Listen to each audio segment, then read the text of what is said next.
Hey guys, Andrew here from Rogue Division with a behind-the-scenes look at how we did our Good Will Hunting scene recreation for Film Riot's Monday Challenge. First, before we get into anything, if you haven't seen the scene, here it is, side by side with the original scene. So the way I see it, the question isn't, why should you work for the NSA? The question is, why shouldn't you? Why shouldn't I work for the NSA? That's a tough one. But I'll give it a shot. Say I'm working for the NSA and someone puts a code on my desk, something no one else could break. Maybe I take a shot at it, maybe I break it. And I'm real happy with myself because I did my job well. But maybe that code is the location of some rebel army in North Africa or the Middle East, and once they have that location, they bomb the village where the rebels are hiding, and 1,500 people I never met, never had no problem with, get killed. Now the politicians are saying, oh, send in the Marines to secure the area because they don't give a shit. It's not their kid over there getting shot, just like it wasn't them when their number got called because they were off pulling a tour on the National Guard. There'll be some kid from Southie over there taking shrapnel on the ass. He comes back to find that the plant he used to work at got exported to the country he just got back from. And the guy who put the shrapnel on his ass has got his old job because he'll work for 15 cents a day with no bathroom breaks. Meanwhile, he realizes that the only reason he was there in the first place was so we can install a government that'll sell us oil at a good price. And of course, the oil companies use a little skirmish to scare up domestic oil prices. Cute little ancillary benefit for them, but it ain't helped my buddy at $2.50 a gallon. They're taking their sweet time bringing the oil back, of course. Maybe they even took the liberty of hiring an alcoholic skipper who likes to drink martinis and fucking play slalom with the icebergs. It ain't too long till he hits one of them, spills the oil, kills all the sea life in the North Atlantic. So my buddy's out of work and he can't afford to drive, so he's walking to the fucking job interviews, which sucks because his shrapnel in his ass is giving him chronic hemorrhoids. Meanwhile, he's starving because every time he goes to get a bite to eat, the only blue plate special they're serving is North Atlantic scrod with Quake Estate. So what did I think? I'm holding out for something better. I figure, fuck it, while I'm at it, why not shoot my buddy? Take his job, give it to a sworn enemy, hike up gas prices, bomb a village, club a baby seal, hit the hash pipe, and join the National Guard. Could be elected president.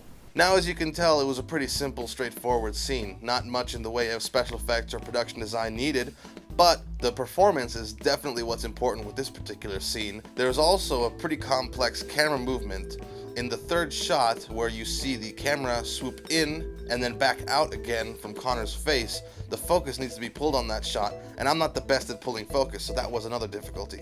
But going back to how we prepared for this scene, it was pretty straightforward. I started off just like any other scene I'd be working on with the script. I was able to find a copy of Good Will Hunting on the internet. You know, it's a very popular script, it wouldn't be hard to find. But I wanted to make sure that we got all the ad-libbing that they might have done on set into the script so that we could be as close as possible to the original video. So what I did was I watched through the scene and I added or changed anything that needed to be changed to fit exactly what Matt Damon spoke in the scene. Then it went on to planning how we were going to shoot it. Now this scene is fairly simple. It literally is only 3 shots long. So I drew up my normal overhead shot diagram and shot list, only this time we were making sure to copy the shots exactly.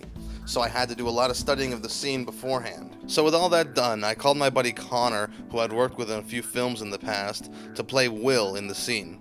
And about 5 minutes after signing on, he went to work studying the out of that scene for about 2 weeks. Now Matt Damon, when they actually shot the scene, had written the script, so he kind of already knew what he was going to say. He's got a kind of an advantage there. Connor didn't have that advantage. Now the politicians are saying, oh, send in the Marines to secure the area because they can when we restart that really quick. Yeah. The oil, Okay. never had no problem with. Hold on. That? That'll. Yeah. Domestic gas prices. And I said gas. Damn it! And of course the oil companies me. So he's walking instead of... Oh, that was good. So oil go back. And he's walking and he can't afford Back.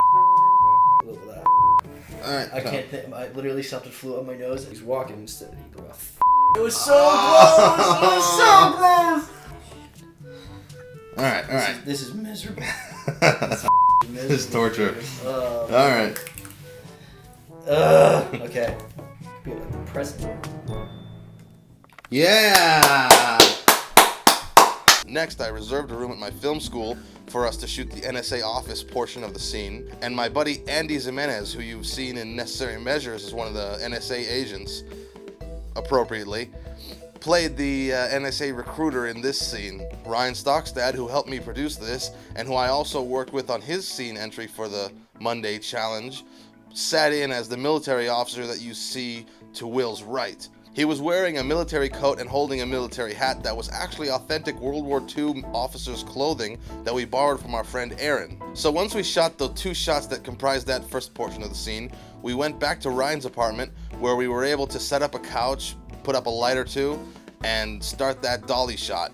Now this literally took us about an hour and a half, if not more, of trying to get this monologue right. If it wasn't Connor messing up with the dialogue, it was me screwing up with the dolly movement, making it too shaky or bumping or something. But that's basically it. Quite straightforward and an easy scene to do, but I believe Connor's performance is definitely a wow factor for this scene. So, link time. In the description below, I'm going to put a link to our scene on the Rogue Division channel. I'm also going to put a link to Ryan's scene, which is the projectile vomit scene from The Exorcist. Make sure you guys go check that out, give it a like and a share as well. And also, if you guys haven't seen it, I'm going to put a link to Necessary Measures down there. You guys can check out the first 6 episodes up. The last 2 are coming very soon, so definitely keep an eye out. For now, that's it from me. Be sure you subscribe to the Rogue Division channel and keep an eye out for the conclusion of Necessary Measures coming very soon.